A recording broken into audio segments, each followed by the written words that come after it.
ইরানের পাহাড়ি মরুভূমি এলাকা থেকে ছোড়া হচ্ছে একের পর এক মিসাইল। অপারেশন ট্রুথফুল প্রমিস 2 এর লক্ষ্য ইসরায়েলি ভূখণ্ড। গাজা ও লেবাননে তেল আবিবের আগ্রাসনের জেরে বেড়ে চলা উত্তেজনার পারদ চড়ল নতুন উচ্চতায়। মঙ্গলবার সন্ধ্যায় সেনাদের উদ্দেশ্যে অভিযান শুরুর ঘোষণা দেন ইরানের revolutionary guard IRGC commander major general Hossein Salami. তেহরানের শহীদ যোদ্ধা ইসমাইল হানিয়ার রক্তের মূল্য, ইরানের সার্বভৌমত্ব লঙ্ঘন, হিজবুল্লাহর মহান নেতা হাসান নাসরাল্লাহ হত্যা, গাজার নিষ্পাপ শিশুদের রক্ত ও লেবাননের নিরপরাধ মানুষের উপর হামলা, এসব কিছুর প্রতিশোধ অপারেশন ট্রুথফুল প্রমিস 2 আল্লাহর উপর ভরসা রেখে শুরু করছি। প্রথমবারের মতো অভিযানে হাইপারসনিক ফাতাহ মিসাইল ব্যবহার করেছে ইরান। IRGCর দাবি, লক্ষ্যবস্তুতে আঘাত এনেছে 90% ক্ষেপণাস্ত্র।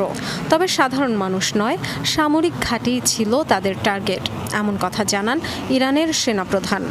ইউরোপ, আমেরিকা ইসরায়েলকে থামাতে ব্যর্থ হলে তেহরান আরও শক্তিমত্তা নিয়ে বারবার হামলায় প্রস্তুত বলে হুঁশিয়ারি দেন তিনি।